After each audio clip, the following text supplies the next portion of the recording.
Greetings, everyone.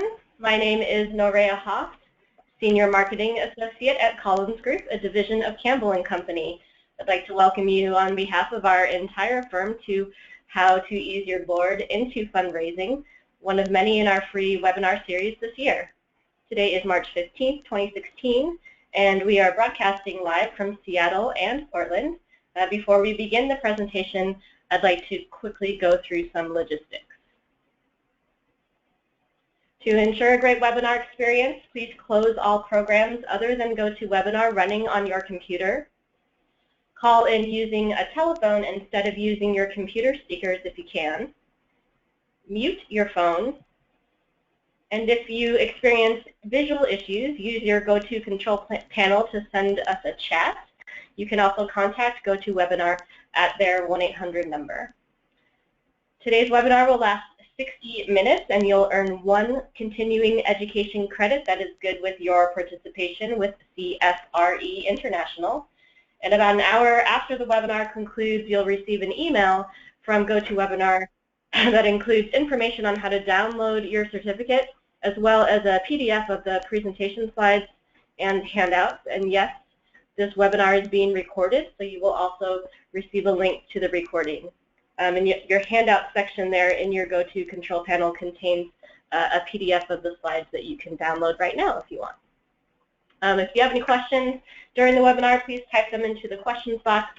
We'll also hold time at the end of the webinar for Q&A. And now to kick things off, I'd like to introduce Amy Brown, Senior Consultant at Collins Group.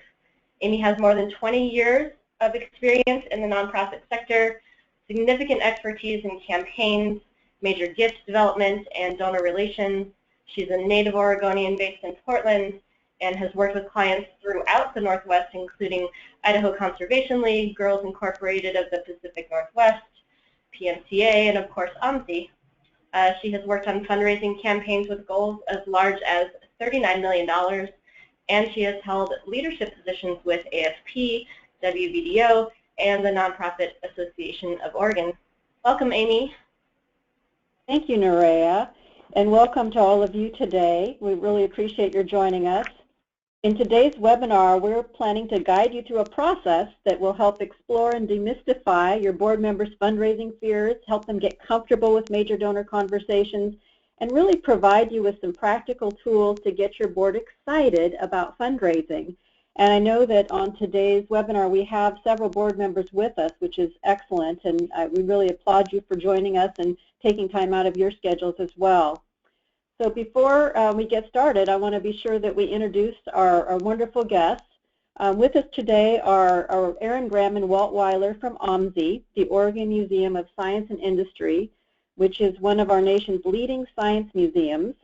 And briefly about OMSI, each year OMSI engages nearly 1 million people in science learning experiences in Portland, throughout Oregon, and well beyond Oregon. And these experiences are really designed to foster experimentation, the exchange of ideas, and informed action. And I have to say it is an absolutely inspiring organization, and Collins Group is truly fortunate to have a long-standing partnership with OMSI. For the past several years, I've had the opportunity to work closely with our guests, Erin and Walt, on the planning and implementation of a $10 million campaign to fund the organization's new Coastal Discovery Center at Camp Gray on Oregon's Central Coast. And we had a phenomenal grand opening this past weekend, so you'll be hearing a bit about that. So first of all, Erin Graham, she is OMSI's former Vice President of Development. And in addition to leading an outstanding development program there, she managed OMSI's successful implementation of this Coastal Discovery Center campaign. After the campaign, OMSI promoted her to be the organization's Chief Operating Officer, so she remains at OMSI, fortunately, and she also serves in numerous volunteer leadership roles with other organizations in the community. I've also had the pleasure of working with Walt Wyler. He is an extraordinary volunteer leader with OMSI, as well as with many other nonprofits. Walt recently termed off OMSI's board, and he served, while he was on the board, as chair of the Development Committee, on which he remains an active member. And Walt is also has been very key member of OMSI's Blue Ribbon Steering Committee for the Coastal Discovery Campaign. And Walt, as I mentioned, also serves in numerous volunteer leadership roles in the community. So before we dive into today's webinar, we'd really like to get a sense of how active your board is with fundraising. So if you would take a moment and, oops, excuse me, I understand there's going to be a poll. Is that right, Nerea? Yes, the poll is launched. It should be up there on the attendees' screens, and you can take a few moments here to enter your answers. Keep it open for about 30 more seconds. Great. And basically we want to know, is your board highly active with fundraising, moderately active, a little active, or not at all active?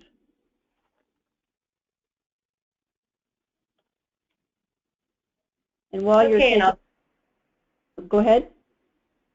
I just was going to close the poll in 5, 4, 3, 2, 1. Thank you for voting. Okay, of the people who entered their vote, we had 12% say highly, 47% say moderately, 37% a little bit, and 4% not at all. Not bad. Not bad. So 47% said moderately active, which is encouraging. Hopefully by the end of today's webinar, you'll have some good practical tools and information to help you get more of them to that highly, which was at 12%.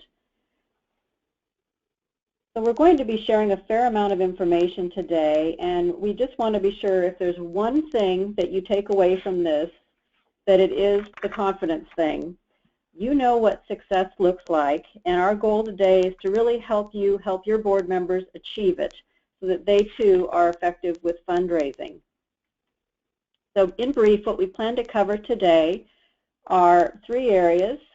We want to talk about how to effectively educate your board so that they have clear perspective on fundraising. We can calm their fears and clarify their roles. We want to help you train them so that you can equip them with the tools and resources to build effective relationships with your supporters. And we want to help you figure out how to best engage them with appropriate opportunities and obviously celebrating successes along the way. Bottom line, we want them to have confidence so that they can venture into what's often perceived as the scary world of fundraising. And as Walt and Erin are going to share, and we all know, it can be a very fun and highly rewarding experience.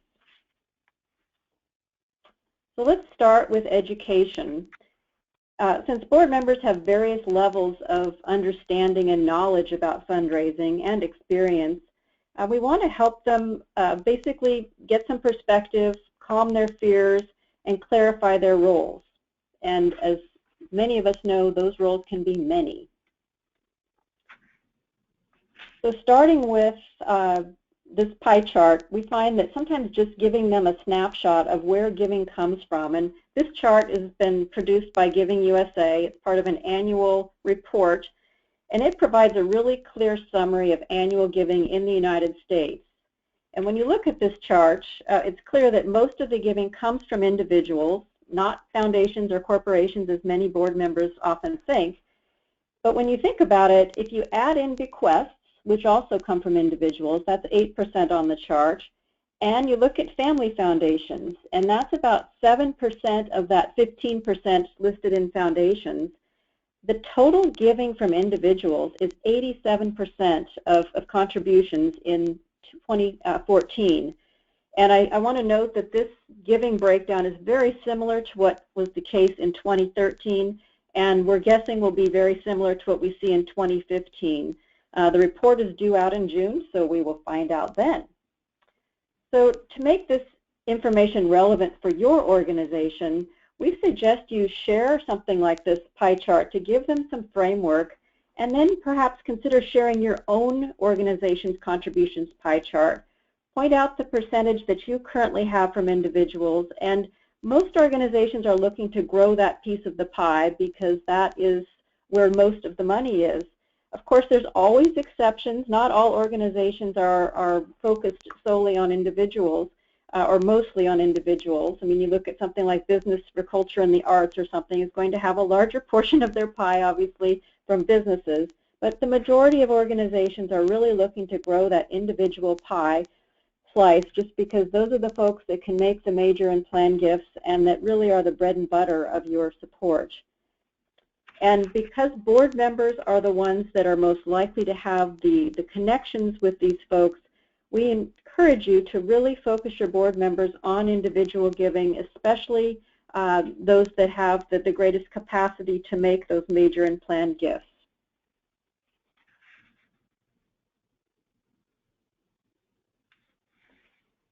So, questions. Does this sound familiar? I invite people to invest. I've tapped my network. My network doesn't have deep pockets. I don't want to mix friendships with money. I don't want to mix business with giving. We have a great staff. They can raise funds better than I can. I don't know what I can do, and I don't know how. This is what we often hear when board members talk about fundraising, and experience tells us that these excuses typically cover fears, and they're very common. So exposing fears is another very important step in the fundraising education process. By inviting your members to share their fears, you can get them out in the open and address and dispel them. So I'd like to now invite Erin and Walt to talk a bit about some of the fundraising fears that they've heard expressed or witnessed by OMSI board members or any of the other board members in the other organizations with which they're involved. Thanks, Amy. So this is Erin. As Amy mentioned earlier in the program, the campaign for OMSI's new Coastal Discovery Center was the first campaign that capital campaign that OMSI had launched in over 20 years. And we had a board that was very focused on fiscal management and operating success, but was not very comfortable at all, I would say, at the beginning of this with its role in fundraising. So we had a lot of fears that we actually needed to work through as a group and address. Some of them were the ones that you mentioned. Many were concerned about their ability to give personally at a major gift level and were concerned about tapping their networks also for major gifts. We talked to a lot of people who at the beginning were not even able to maybe articulate the case for OMSI in a very comfortable way that was authentic to them. And I think what we gained through the course of the campaign was a real shared understanding about what they could accomplish together as a group, that we were all in it together, and that the fears that they had were things that were really surmountable when we started setting goals for the board overall, and when the board members could really inspire each other to stretch, not only in their own giving, but also just in the way that they talked about OMSI in the community and with the people that they knew. Walt, do you want to? Well, in addition to that, it's important to let the board members see one another in the fundraising activities, to let them feel comfortable that it's something that they can do. They can see their peers doing it. But in many cases, you really need to, I think we need to start the process during the recruiting of board members. It speaks to the issue of clarifying roles, both during the recruiting process and also during the conduct of board meetings. One of the things that Erin established early in the process was a sheet of declaration where the board members would simply describe what they would do during the year, and it gave tangible evidence of what the options were, and it wasn't all dependent upon their personal gift. It was dependent upon the number of people they would introduce, who they would bring by for visits, and other items like that. And that gave real substance to the whole subject of board members functioning and acting in the fundraising goal. It is true that there were some board members who felt they hadn't signed up for that and left. that was not the intent of the activity, but once they realized that that was expected of them, and despite the fact that there was encouragement and examples of how they could do it, some just didn't have the appetite for it. And so that opened up the board for recruiting new board members that knew that was an expectation at the beginning and seemed more willing to at least learn about it and try their hand at it. Thank you, Erin and Walt.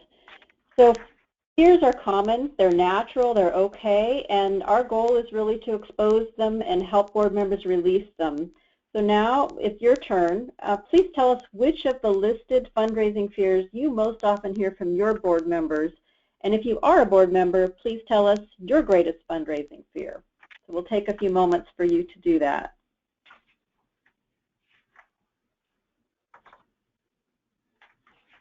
While you're voting, I'll just let you know that our goal is to have about 15 minutes at the end of today's presentation so we can address your specific questions. So please take some time to jot them down and send them to us as we're talking today.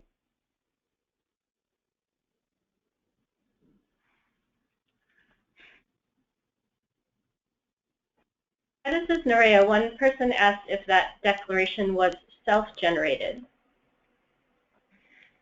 This is Erin. We had two versions of it actually, because we had people that were comfortable with different forms. So one was a board statement of intent that outlined a number of ways that people could participate in contributing resources or making introductions or participating in certain events to steward other donors, those types of things. And then the other form that we had was very free form. It was sort of open-ended questions with maybe 4 questions. And in that, some board members are very creative about how they could align other organizations that they either work for or volunteered for with OMSI in that year. So we have both. But let me add that the form that Erin created that had the structure in it, like a menu almost, that was successful in getting 100% board participation. And the blank sheet of paper, which was tried here at OMSI and at one other organization I'm on the board with, didn't have anywhere near 100% response. And I think that was particularly important to a board that wasn't used to fundraising and participating, and so the menu essentially gave them a clear view of what things they could do. Great, thank you so much. This is Nerea. I am closing the poll, and a couple of people commented that they hear all of those things from their board. But in terms of percentages, 13 says they'll say no or won't want to meet with me. 10%, I won't be able to answer questions. 48%, I'm embarrassed to ask for money. 10%, I'll have to give to their cause. And 19% said asking will jeopardize our relationship. So a lot of, overwhelmingly saying that I'm embarrassed is the most common one that they hear. And that is certainly consistent with what we hear and the concern about asking others or that it will jeopardize their relationship. Sounds like a second to that. So why is it important to help your board members overcome these fears? Well, as we, I think, know, donors are more likely to give and give again when they're engaged by a friend or a peer. Peer relationships, especially volunteers, are especially powerful because volunteers are not paid. They can also say, join me. Will you consider joining me in making a leadership investment in my organization? They can also engage folks without asking, such as inviting them to a particular gathering or leadership briefing of sorts to learn more about an organization. So engaging them by a friend is number one. Also, they must be asked, obviously. And the number one reason I think we know people don't give is because no one asks. And as I mentioned before, board members do not need to be the ones that make that ask. And thirdly, they need to feel appreciated and understand what their gift made possible.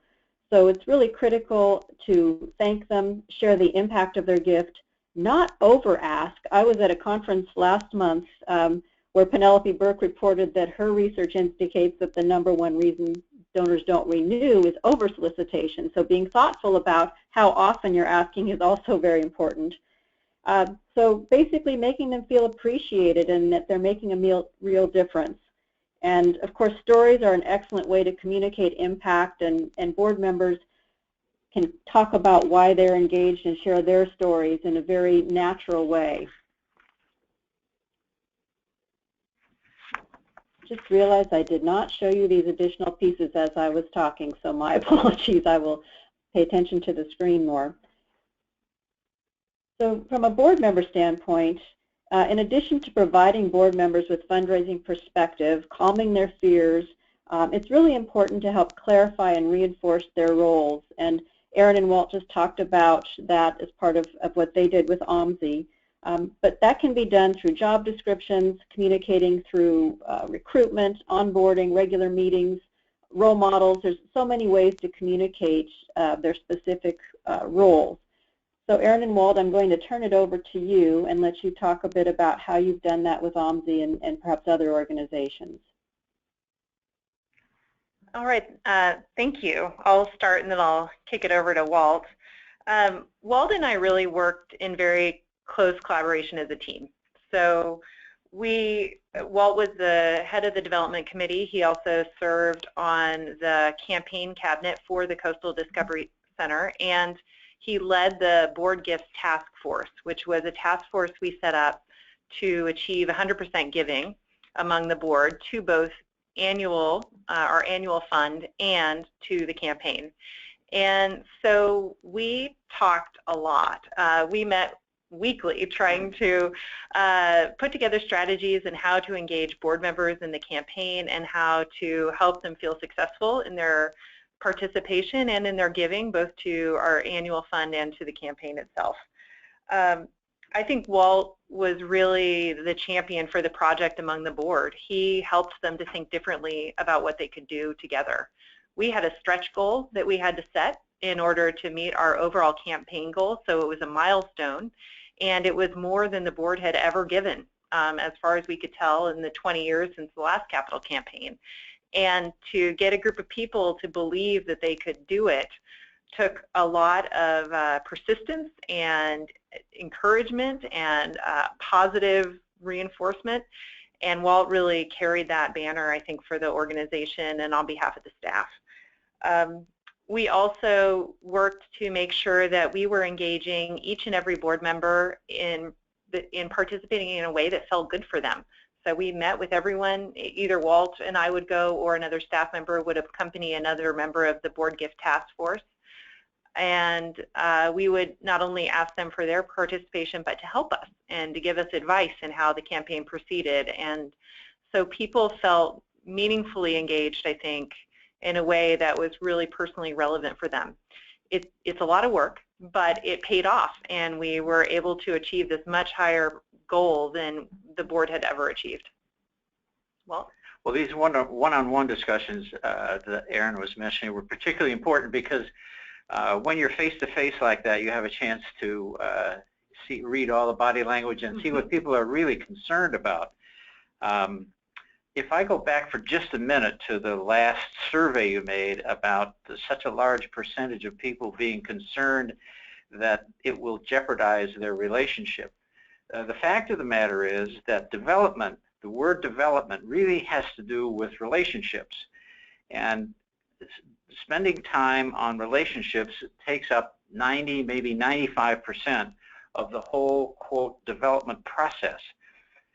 Asking is like a 5% piece, and that doesn't necessarily have to be done by a board member. Sometimes board members like to do that, sometimes they don't. Staff members do that eagerly. It's just part of the deal. But I found that once board members understand that they aren't expected necessarily to make the ask, the development process becomes much more comfortable for them.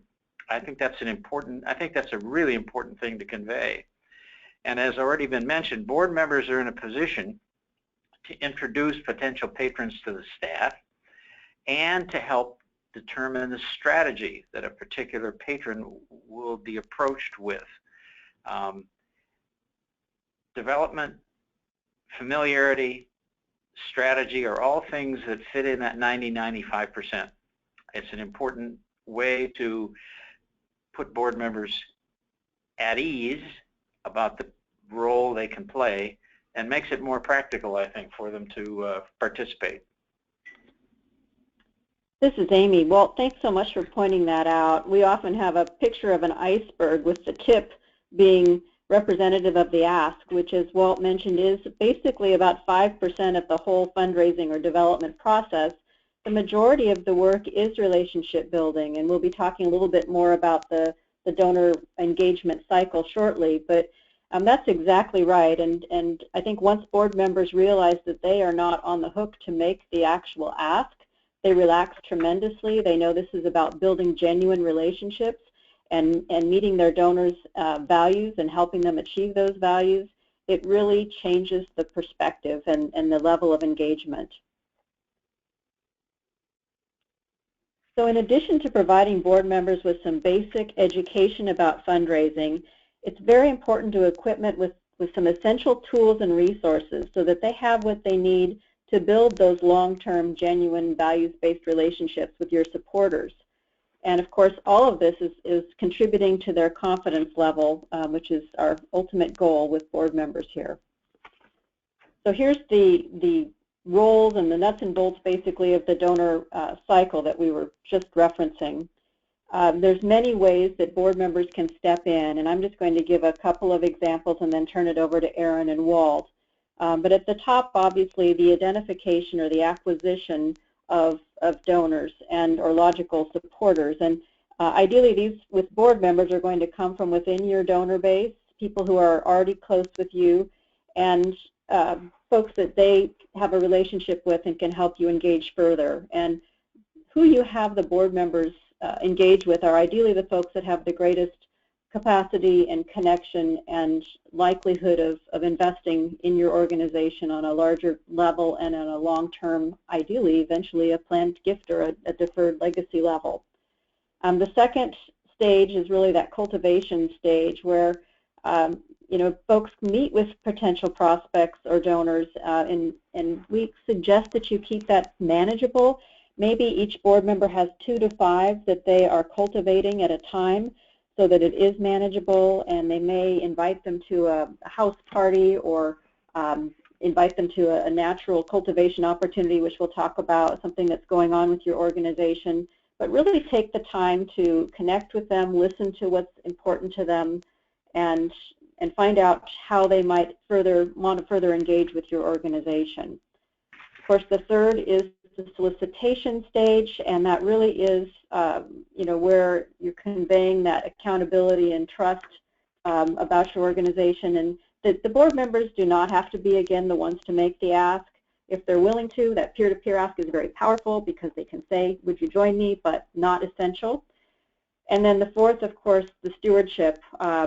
And that process is often where a lot of board members start, because thanking members or thanking donors is such an easy and rewarding way to engage board members with the fundraising process. So those are sort of the basics. And Erin and Walt, why don't you share some of the examples that you've got? Oh, okay, Walt's pointing at me, so I'll start. So yeah, we engage board members in kind of all of those aspects. I would say most commonly we engage them in identifying prospects and then helping us to understand those prospects' interests and how they align with OMSI overall. We invite board members to accompany us on meetings and in advance, and I think we'll talk about this a little bit later, help prepare them for their role and share talking points so that we know very clearly heading into it what the staff person is there to help communicate and what the board member is there to help communicate. We have had board members actually make asks, and that works very well if the board member has made their own contribution that is significant to them. Then they can ask the person that we're talking to join them in making a contribution to OMSI. I should note here too that we also have 100% giving on our development staff, which is pretty significant as well, and something that we started in, about 5 years ago. And that allows our staff to have that same conversation. It's not exactly peer footing with the people we're talking to, but we are able to say that we are also donors to OMSI, and we invite people to join us. One thing I want to just mention differently, going back to the, or that I would have done differently, going back to the training slide, is that when we started really trying to get the board engaged in fundraising, we had a one-size-fits-all approach to the training. And we had a huge variation in comfort and interest and ability in fundraising on our board.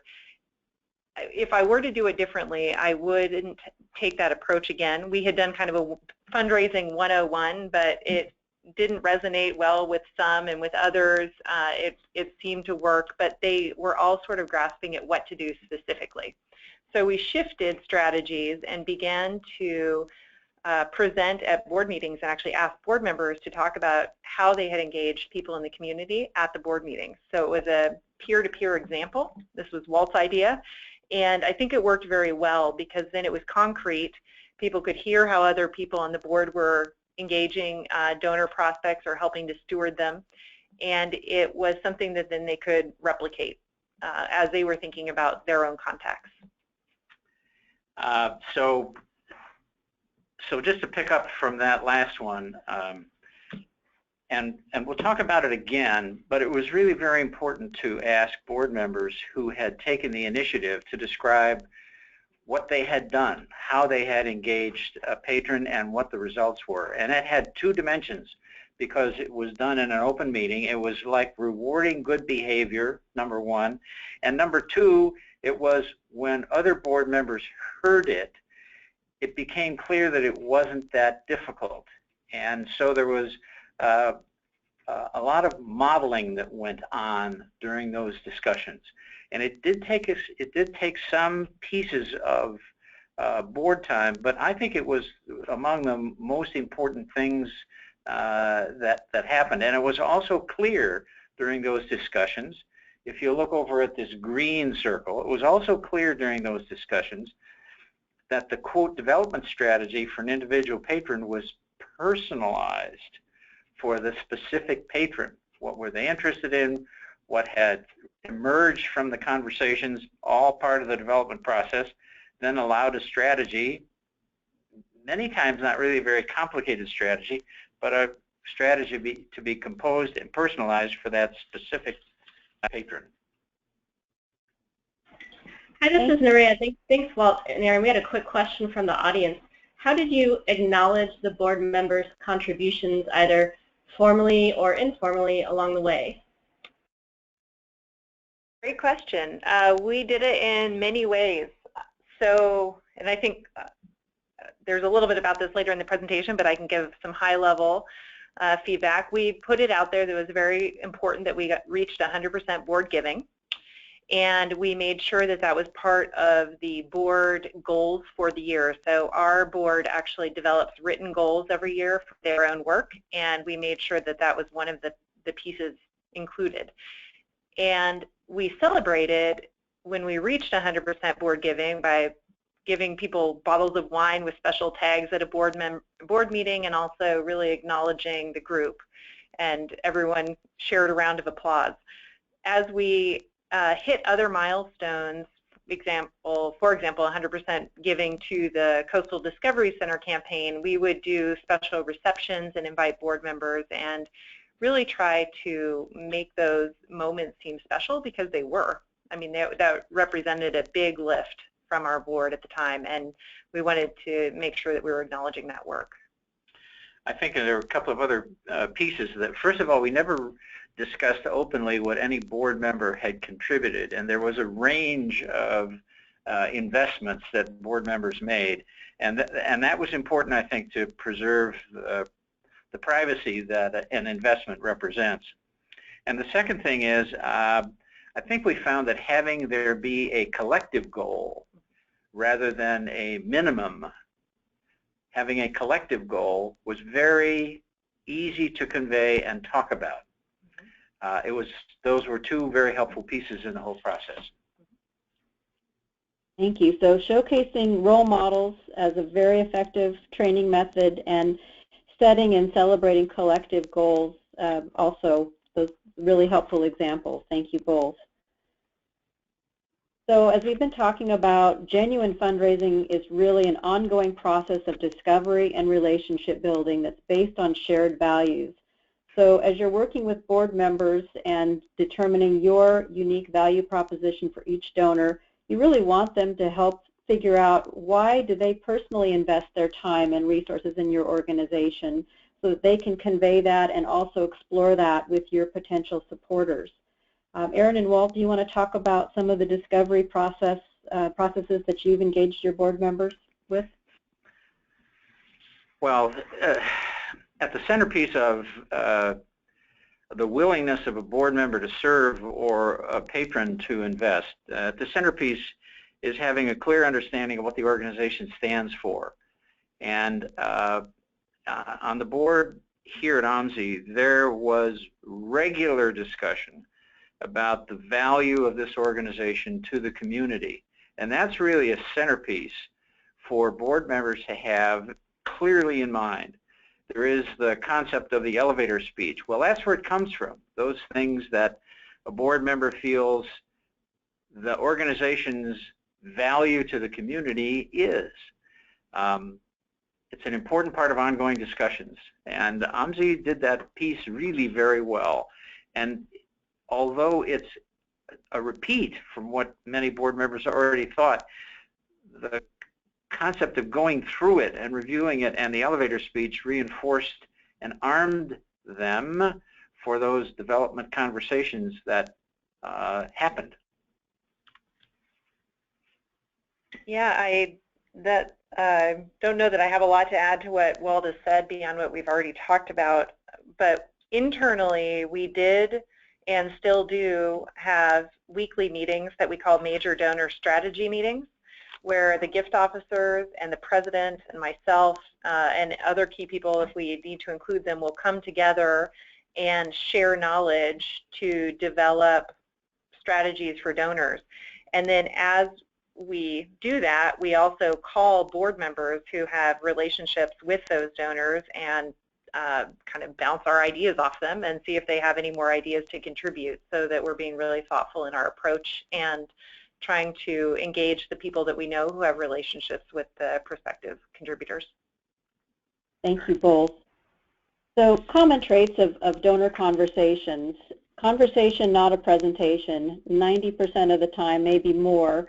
It's really not going to be a formal presentation for most of your individual proposed supporters. Listening is key so that you can learn. Making sure that they are connected with you, finding out why they care about your organization. Really, as both Walt and Erin have mentioned, having an intentional strategy and preparing. So at OMSI, they have their major donor strategy meetings. They involve board members as appropriate, and they really take time to put together personalized plans that fit each major donor.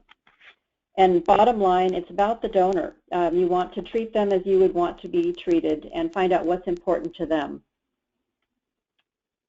Next, I want to talk about a tool or a way that you might help them build their confidence. And role-playing is one way to do it. But equipping folks with some clear helpfulness in terms of how they put together what we call the quick pitch can also be very powerful. So we have 3 questions that we suggest you present to your board.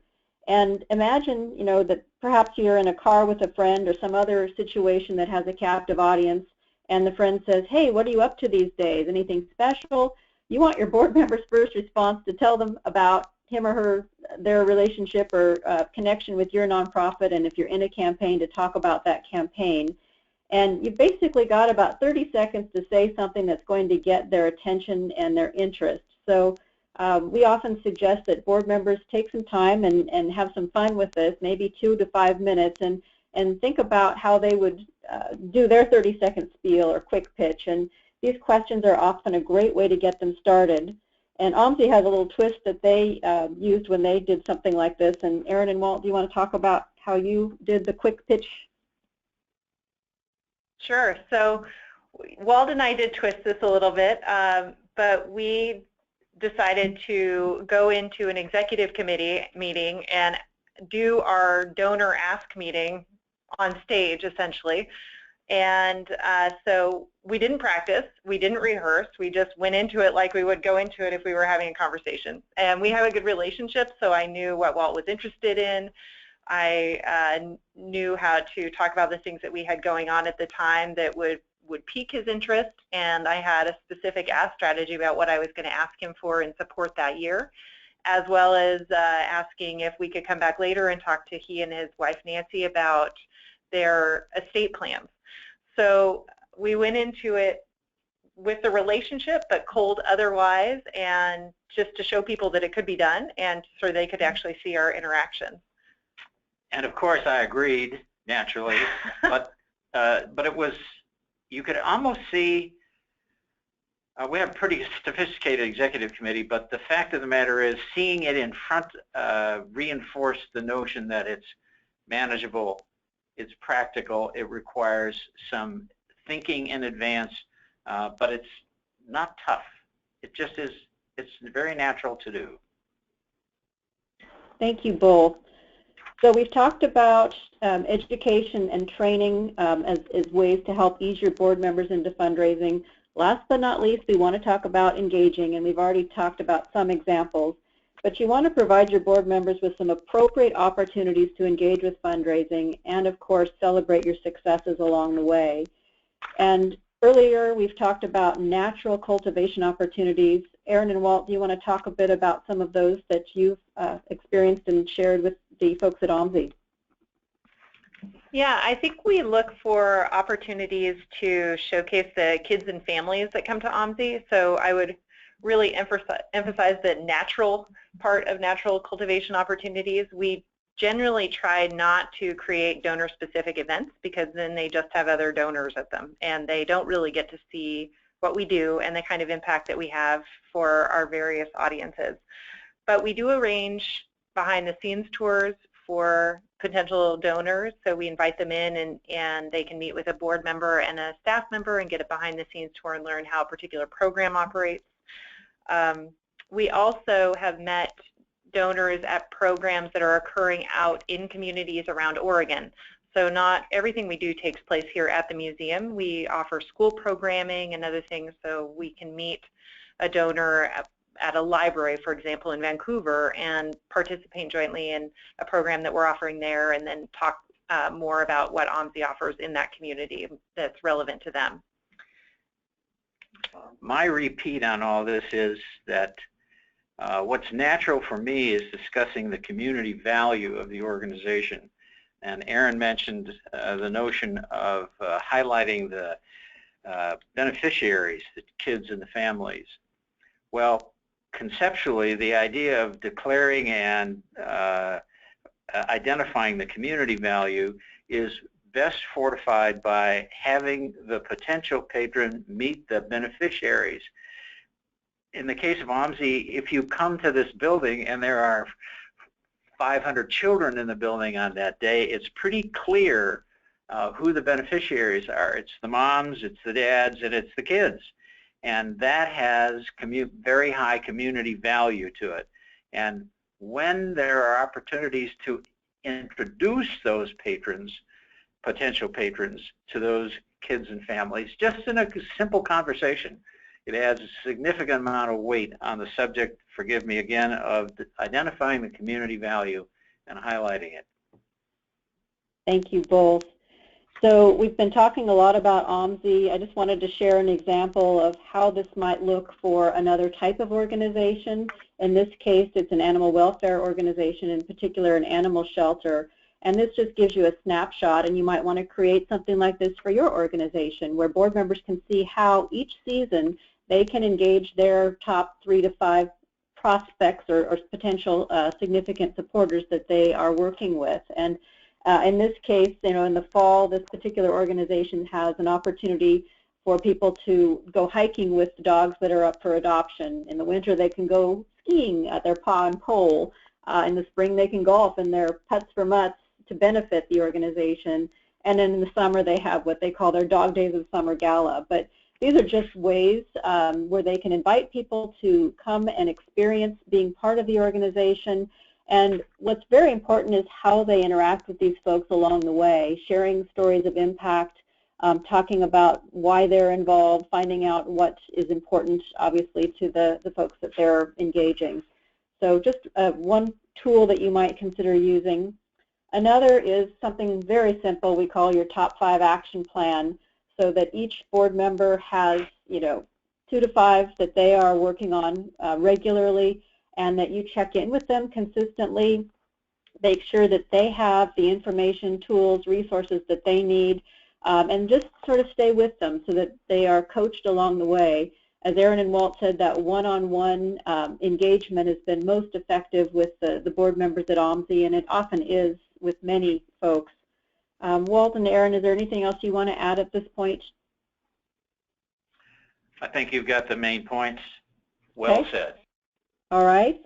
Sorry. Go ahead. This is Maria. We have another question from the audience.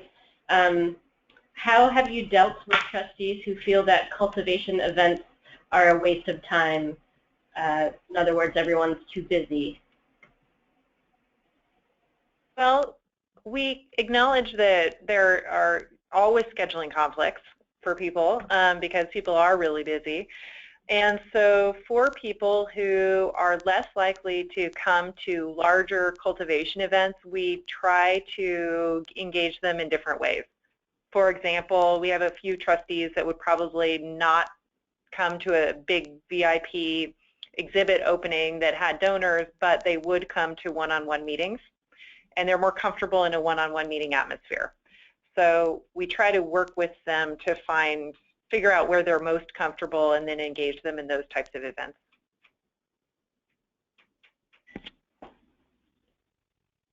Great. So moving on, so we have time for questions at the end, or more questions, I should say. We've talked about celebrating success, and as I mentioned at the beginning, OMSI just this past weekend celebrated the grand opening of their Coastal Discovery Center at Camp Gray in Newport, Oregon, and it was hailing and alternatively sunny, and so the event was held indoors, and this is the actual ribbon cutting.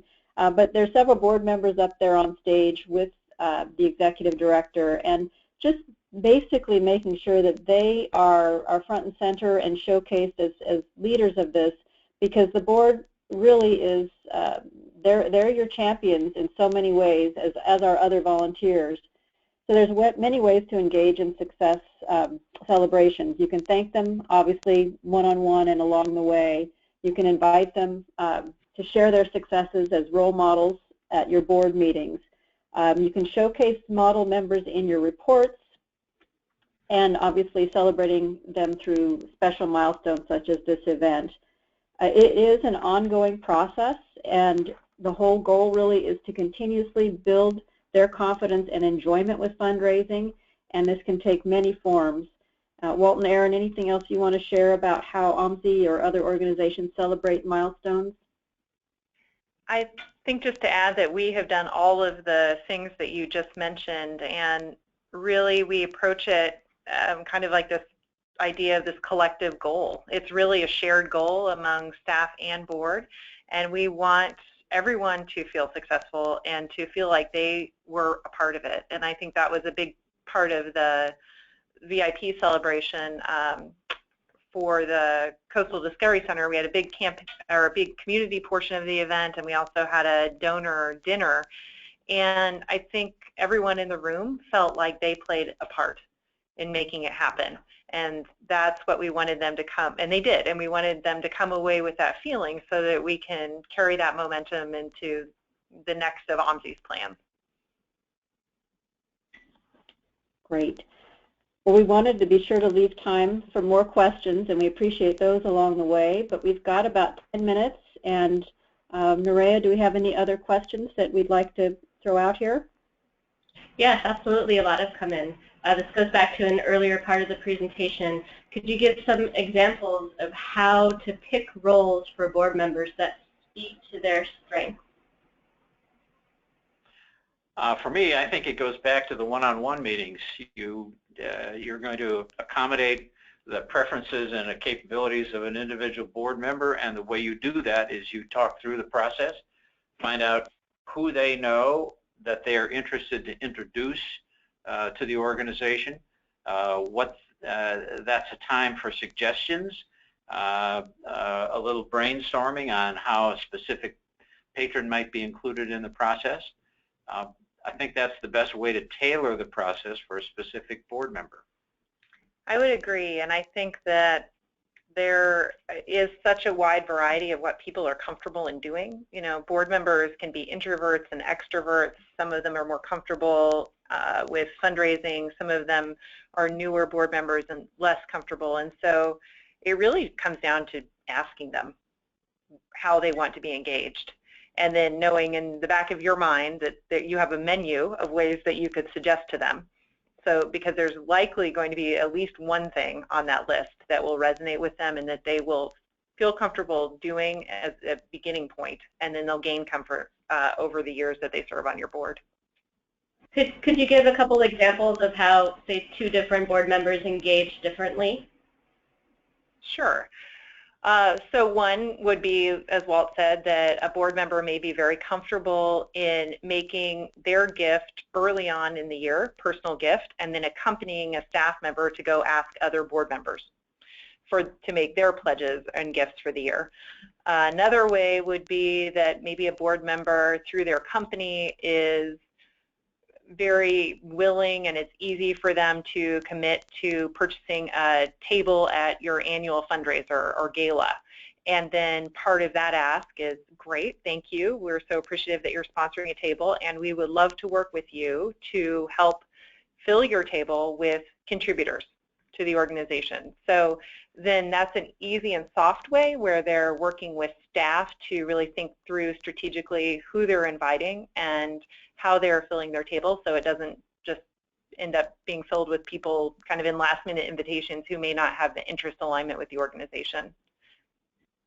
And this is Amy. I might add that because it's all about your donors, and you are likely to have or hopefully have a list of folks that you are really wanting to engage further with your organization, you want to think about what is important to those donors. So if, for example, you're an environmental organization and you've got a water conservation initiative and you've got a particular donor with an interest in that, then you know that you've got a board member that is closely aligned with that value, that you might ask that member if they'd be willing to invite this potential major supporter to a lecture that you have coming up on water conservation or something along those lines. But really looking at your donors that you are trying to further engage and trying to match them appropriately with your board members and figure out what is the natural cultivation opportunity that evolves. Great, thanks, Amy. I got a couple questions about this concept of collective goals for the board. If you could talk a little bit more about the strategy and discussion you had with the board members around collective goals, and also were the goals, was it a dollar number, a percentage of donor engagement? What were those goals? Well, the goals that I'm familiar with that we've used here, the first one is 100% participation, and then the second one is a collective dollar goal. There is a third one. It doesn't always work well. It sometimes helps at the beginning of a process with a board. The third one is to discuss a hoped-for minimum. And the reason that doesn't work very well all the time is that some board members come to think that, well, if that's enough, that's enough, where they may have been willing to do more. But the first two I've mentioned are really the most important ones, 100% participation and a group goal. And that group goal needs to be discussed by the group. Of course, it takes some leadership from the staff to do that. I hope I've answered the question. And we established the group goal as a percentage of our campaign goal, and then talked about the annual giving based on a percentage of our kind of both individual and corporate annual gifts for the year. So it's always kind of been a percentage conversation, but for the campaign, it was a specific percentage of the campaign that was a stretch for the board. And this is Amy. I'll also add that when we're talking about a campaign goal like that, making sure that your board members have some really helpful resources to think about how they can stretch their gift, whether they make it multi-year or they engage their business or their company to match it. Perhaps they package it as part of a family gift, or in some cases, if you've got a deferred giving component for your campaign, they might have a portion that's current and a portion that's deferred. But making sure that they have adequate information to think about very carefully how they can make a especially meaningful stretch gift to your organization. Great, thanks, Amy. Another question here: how do I get someone like Walt on my board? I don't have anyone on my board who understands the development process and is comfortable with it. What can I do? I think that's for you, Walt. Well, there's no magic in Walt. It comes from an interest in the organization, and it may take some time to develop 2 or 3 board members that are really willing to do it. But it's no different than the other ones, than the other board members, and that is the staff is usually in a position to help bring them along. And individuals like Amy are very good at doing that.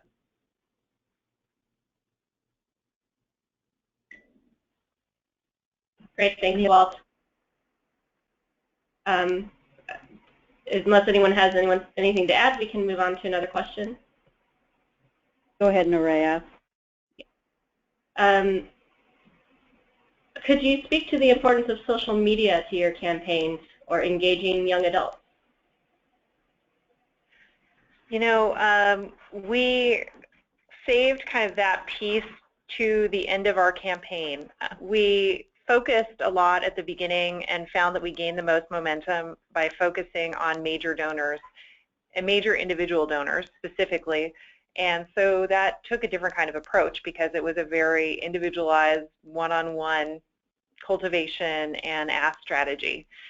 When we got to what we were calling the community portion of our campaign, which was really just for the last maybe $250,000 of the campaign, we did partner with other organizations to help spread the word, but we really didn't rely on social media for fundraising. We have instead really looked to social media to help us get the word out about bookings so that people will book the camp now that it's open for the summer season and also in the spring with the school season. So I would say that wasn't a big part of our strategy. In general, we have had small gift campaigns every year where we've looked to engage younger donors. We've participated in the Willamette Week Give Guide. We've started some, I guess what you would call drip campaigns with our membership base to let them know that OMSI is in fact a 501c3 and that we don't receive state funding, because those are some perception issues we know exist even among our members, but we haven't generally relied on that very heavily. And this is Amy. I'll mention that because the OMSI campaign that they just recently completed for the Coastal Discovery Center was not as broad a campaign as the whole organization, it was really a more of a niche campaign. Doing a broad-based social media campaign wasn't necessarily the best strategy for that campaign, but for others where you really want to engage the masses in a particular project, it can be very effective, especially if you have a focused component of it. And that usually is, you know, look at it relative to your whole campaign, what that might be. You know, for OMSI, had it been a statewide campaign, you know, they have a Wish Upon a Bunk component where people can sponsor bunks for the kids that are staying there, or the scholarship component because it's for the local community. Another campaign we're working on, we're looking at how individuals can share on social media what's important about the organization to them. so that they can share that on Facebook and have a link to the site for the social media and fundraising aspect of the campaign. So it really has to be a customized strategy clearly for your organization, and engaging young adults, whether they are volunteers on a committee for that aspect of the campaign, or maybe you even have a representative on your board, but just a champion to help drive that and engage others, peers in that campaign can be very effective. Great, thanks so much. Well, this is Nerea, and unfortunately we've come to the end of our scheduled time. We did have several people ask about if OMSI would be willing to share some of those templates that they used for this process. So and there's a couple of other questions that we didn't get to, so we will definitely follow up with everyone after the webinar. On behalf of Hollister and Campbell & Company, we would like to thank you for joining us today. Huge thanks to Erin and Walt. We hope you'll take a moment to fill out a very short survey that will pop up on the screen as soon as the webinar ends. You can suggest topics, and it just really helps us to improve our webinars in the future. Once again, thank you so much for joining us. You'll receive a follow-up email in about an hour with a link to your CFRE certificate and the webinar recording. Thank you, and have a wonderful day.